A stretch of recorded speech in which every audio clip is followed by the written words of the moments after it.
Super prime at 9 ನಲ್ಲಿ ಇವತ್ತಿನ ಇಡೀ ದಿನದ ಎಲ್ಲ ಪ್ರಮುಖ ಬೆಳವಣಿಗೆಗಳ ವಿಶೇಷ ವರದಿಗಳನ್ನು ತೋರಿಸ್ತೀವಿ. ಆದರೆ ಅದಕ್ಕಿಂತ ಮೊದಲಿಗೆ ರಾಜ್ಯ, ದೇಶ ಹಾಗೂ ವಿದೇಶಗಳಲ್ಲಿ ನಡೆದಿರುವ ಟಾಪ್ 18 ಸುದ್ದಿಗಳನ್ನು ನೋಡೋಣ. ಕೊಲ್ಲಿ ರಾಷ್ಟ್ರಗಳಲ್ಲಿ ನಡೀತಾ ಇರುವ ರಕ್ತಸಿಕ್ತ ಯುದ್ಧ 8ನೇ ದಿನಕ್ಕೆ ಕಾಲಿಟ್ಟಿದೆ. ಇರಾನ್ ಮೇಲೆ ಅಮೆರಿಕ, ಇಸ್ರೇಲ್ ನಡೆಸ್ತಾ ಇರೋ ದಾಳಿಗೆ ಇರಾನ್ ಕೂಡ ಉತ್ತರ ಕೊಡ್ತಾ ಇದೆ. ಈ ಘೋರ ಯುದ್ಧದ ಮಧ್ಯೆ ಇರಾನ್ನ ಯುದ್ಧ ನೌಕೆ ಭಾರತದಲ್ಲಿ ತಂಗಲು ಭಾರತ ಅವಕಾಶ ಮಾಡಿಕೊಟ್ಟಿದೆ. ಕೇರಳದ ಕೊಚ್ಚಿಯಲ್ಲಿ ಐರಿಸ್ 11 ಯುದ್ಧ ನೌಕೆ ಹಾಕಲು ಭಾರತ ಸರ್ಕಾರ ಒಪ್ಪಿಗೆ ಕೊಟ್ಟಿದೆ. ಇರಾನ್ ಮನವಿ ಮೇರೆಗೆ ಒಪ್ಪಿಗೆ ನೀಡಲಾಗಿದೆ ಅಂತ ವಿದೇಶಾಂಗ ವ್ಯವಹಾರಗಳ ಸಚಿವ ಎಸ್ ಜೈಶಂಕರ್ ಮಾಹಿತಿ ಕೊಟ್ಟಿದ್ದಾರೆ. ಮಧ್ಯಪ್ರಾಚ್ಯದಲ್ಲಿನ ಉದ್ವಿಗ್ನತೆಯಿಂದ ಪಾಕಿಸ್ತಾನದಲ್ಲಿ ಅಗತ್ಯ ವಸ್ತುಗಳ ಬೆಲೆ ಗಗನಕ್ಕೆ ಏರಿಕೆಯಾಗಿದೆ. ಪೆಟ್ರೋಲ್ ಮತ್ತು ಡೀಸೆಲ್ ದರ ಈ ಲೀಟರ್ಗೆ 55 ರೂಪಾಯಿ ಏರಿಕೆಯಾಗಿದೆ. 266 ರೂಪಾಯಿ ಇದ್ದ ಪೆಟ್ರೋಲ್ ದರ ಪ್ರತಿ ಲೀಟರ್ಗೆ 321 ರೂಪಾಯಿಗೆ ತಲುಪಿದೆ. ಅದೇ ರೀತಿ 281 ರೂಪಾಯಿ ಇದ್ದ ಡೀಸೆಲ್ ಬೆಲೆ ಪಾಕಿಸ್ತಾನದಲ್ಲಿ 336 ರೂಪಾಯಿಗೆ ಏರಿಕೆಯಾಗಿದೆ. ಸಿಎಂ ಸಿದ್ದರಾಮಯ್ಯ ಮಂಡಿಸಿದ ದಾಖಲೆ ಬಜೆಟ್ ಎಫೆಕ್ಟ್ ಮುಂದಿನ ದಿನಗಳಲ್ಲಿ ಜನರಿಗೆ ತಟ್ಟಲಿದೆ ಅಂತ ಕೇಂದ್ರ ಸಚಿವ ಶ್ರೀ ಕುಮಾರಸ್ವಾಮಿ ಹೇಳಿದ್ದಾರೆ. ಮಂಡ್ಯದಲ್ಲಿ ಮಾತನಾಡಿದ ಎಚ್ಚರಿಕೆ ರಿಸರ್ವ್ ಬ್ಯಾಂಕ್ ಕೊಟ್ಟಿರೋ ವರದಿ ಪ್ರಕಾರ ಜಿಡಿಪಿ ಬೆಳವಣಿಗೆಯು 25% ಒಳಗಿರಬೇಕು. ಆದರೆ ಅದು ಈಗ ಮೀರಿ ಹೋಗಿದೆ. ಅವರು ಗ್ಯಾರಂಟಿಗೆ 78,000 ಕೋಟಿ ಇಟ್ಟಿದ್ದಾರೆ. ಇದಕ್ಕೆಲ್ಲ ದುಡ್ಡು ಎಲ್ಲಿಂದ ತರ್ತಾರೆ ಗೊತ್ತಿಲ್ಲ ಅಂತ ಟೀಕೆ ಮಾಡಿದ್ದಾರೆ. ನಿನ್ನೆ ಮಂಡಿಸಿದ ಬಜೆಟ್ನಲ್ಲಿ ಸಿಎಂ ಸಿದ್ದರಾಮಯ್ಯ ಚಾಮರಾಜನಗರ ಜಿಲ್ಲೆಯ ಹನ್ನೂರು ಭಾಗದ ನೀರಾವರಿ ಯೋಜನೆಗೆ 490 ಕೋಟಿ ಘೋಷಣೆ ಮಾಡಿದ್ದಾರೆ. ಆದರೆ ಬಜೆಟ್ಗೂ ಕೆರೆ ಕಟ್ಟೆಗಳಿಗೆ ನೀರು ತುಂಬಿಸುವಂತೆ ಸಿಎಂಗೆ ಕೆಂಪಯ್ಯನಹಟ್ಟಿ ಗ್ರಾಮದ ವಿದ್ಯಾರ್ಥಿನಿ ಈ ಮೊದಲಿಗೆ ವರ್ಣಿಕಾ ಪತ್ರವನ್ನು ಬರೆದಿದ್ರು. ಈಗ ನೀರಾವರಿ ಯೋಜನೆಗೆ 490 ಕೋಟಿ ಘೋಷಣೆ ಮಾಡಿರುವುದಕ್ಕೆ ಸಿಎಂಗೆ ವಿದ್ಯಾರ್ಥಿನಿ ವರ್ಣಿಕಾ ಧನ್ಯವಾದ ಹೇಳಿದ್ದಾರೆ. ದಕ್ಷಿಣ ಕನ್ನಡ ಜಿಲ್ಲೆಯ ಬಂಟ್ವಾಳದಲ್ಲಿ ನಡೀತಾ ಇರುವ ಕಂಬಳ ಉತ್ಸವದಲ್ಲಿ ಸಿಎಂ ಸಿದ್ದರಾಮಯ್ಯ ಭಾಗಿಯಾಗಿದ್ದಾರೆ. ಬಂಟ್ವಾಳದ ನಾವೂರು ಕುಡಿಬೈಲು ಎಂಬಲ್ಲಿ ಮಾಜಿ ಸಚಿವ ಬಿ ರಮನಾಥ ರೈ ನೇತೃತ್ವದಲ್ಲಿ ಕಂಬಳ ನಡೀತಾ ಇದೆ. ಈ ಕಂಬಳದಲ್ಲಿ ಭಾಗಿಯಾಗಿರುವ ಸಿಎಂಗೆ ಕರಾವಳಿಯ ಕಾಂಗ್ರೆಸ್ ನಾಯಕರು ಸಾಥ್ ಕೊಟ್ಟಿದ್ದಾರೆ. ಈಗ ಶಿವಕುಮಾರ್ ಸಿಎಂ ಆಗೋದಕ್ಕೆ ಕುಮಾರಸ್ವಾಮಿ ಅಡ್ಡಗಾಲು ಹಾಕ್ತಾ ಇದ್ದಾರೆ ಅಂತ ಶಾಸಕ ಕದಲೂರು ಉದಯ್ ಹೇಳಿದ್ರು. ಉದಯ್ ಮಾತಿಗೆ ಕೇಂದ್ರ ಸಚಿವ ಕುಮಾರಸ್ವಾಮಿ ತಿರುಗೇಟು ಕೊಟ್ಟಿದ್ದಾರೆ. ಮುಖ್ಯಮಂತ್ರಿ ಆಗೋದನ್ನ ನಾನು ಹೆಂಗ್ ತಡೆಯೋಕ್ಕಾಗುತ್ತೆ?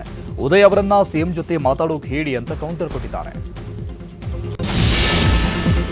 ಬಿಗ್ ಬಾಸ್ ಮಾಜಿ ಸ್ಪರ್ಧಿ ರಜತ್ ವಿರುದ್ಧ ಡಾಗ್ ಸತೀಶ್ ದೂರು ಕೊಟ್ಟಿದ್ದಾರೆ. ಕೊಲೆ ಬೆದರಿಕೆ ಹಾಕಿದ್ದಾರೆ ಅಂತ ಚಾಮರಾಜಪೇಟೆ ಪೊಲೀಸ್ ಠಾಣೆಯಲ್ಲಿ ದೂರು ದಾಖಲಿಸಿದ್ದಾರೆ.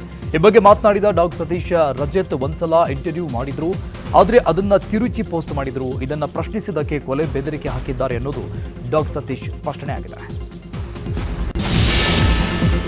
ಬೆಂಗಳೂರಿನ ಜೆಪಿ ನಗರ 3ನೇ ಹಂತದ 9ನೇ ಕ್ರಾಸ್ ರಸ್ತೆಯ ಸ್ಥಿತಿ ಅಧೋಗತಿಗೆ ತಲುಪಿದೆ. ರಸ್ತೆ ಮಾಡಿದ 2 ತಿಂಗಳಿಗೆ ಪೈಪ್ಲೈನ್ ಕಾಮಗಾರಿಗಾಗಿ ರಸ್ತೆಯನ್ನ ಅಗೆಯಲಾಗಿದೆ. ಕಾಮಗಾರಿ ಮುಗಿದ್ರೂ ಗುಂಡಿಗಳನ್ನು ಮುಚ್ಚಿಲ್ಲ. ದುರಂತ ಅಂದರೆ ಶಾಸಕ ಸಿಕೆ ರಾಮಮೂರ್ತಿಗೆ ಈ ವಿಷಯನೇ ಗೊತ್ತಿಲ್ಲ, ಗುಂಡಿನೇ ಇಲ್ಲ ಅಂತ ಹೇಳಿ ಜನರ ಆಕ್ರೋಶಕ್ಕೆ ಗುರಿಯಾಗಿದ್ದಾರೆ. ಬಿಹಾರದಲ್ಲಿ ರಾಜಕೀಯ ಸಂಚಲನ ಇದ್ದಿದೆ. ಪುತ್ರನಿಗೆ ರಾಜಕೀಯ ಭವಿಷ್ಯ ರೂಪಿಸಲು ನಿತೀಶ್ ಕುಮಾರ್ ರಾಜ್ಯಸಭೆಗೆ ತೆರಳಲು ಸಜ್ಜಾಗಿದ್ದಾರೆ. ಈ ಬೆನ್ನಲ್ಲೇ ನಿತೀಶ್ ಕುಮಾರ್ ಪುತ್ರ ನಿಶಾಂತ್ ಕುಮಾರ್ ರಾಜಕೀಯ ಪ್ರವೇಶಕ್ಕೆ ಸಜ್ಜಾಗಿದ್ದಾರೆ. ನಾಳೆ ಜೆಡಿಯು ಪಕ್ಷದ ನಾಯಕತ್ವ ವಹಿಸಿಕೊಳ್ಳಲಿದ್ದು ನಿಶಾಂತ್ ಕುಮಾರ್ಗೆ ಉಪಮುಖ್ಯಮಂತ್ರಿ ಪಟ್ಟ ಕಟ್ಟುವ ಸಾಧ್ಯತೆ ಇದೆ.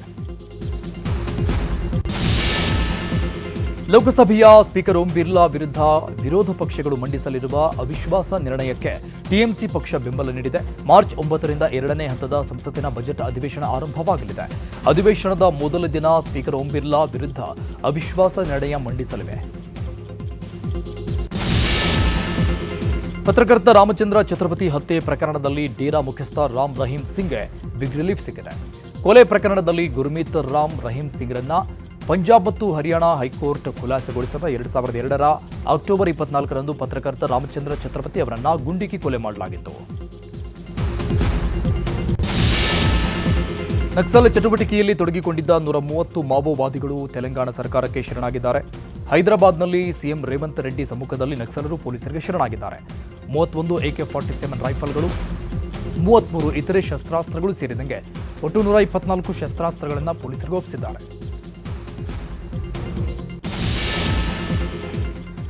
ಗುಜರಾತ್ನ ಜಾಮ್ನಗರದಲ್ಲಿರುವ ರಿಲಯನ್ಸ್ ಫೌಂಡೇಶನ್ನ ವನ್ಯಜೀವಿ ಸಂರಕ್ಷಣಾ ಕೇಂದ್ರ ವಂತಾರಕ್ಕೆ 50 ಚಿರತೆಗಳನ್ನು ನೀಡೋಕೆ ಮಹಾರಾಷ್ಟ್ರ ಸರ್ಕಾರ ನಿರ್ಧಾರ ಮಾಡಿದೆ.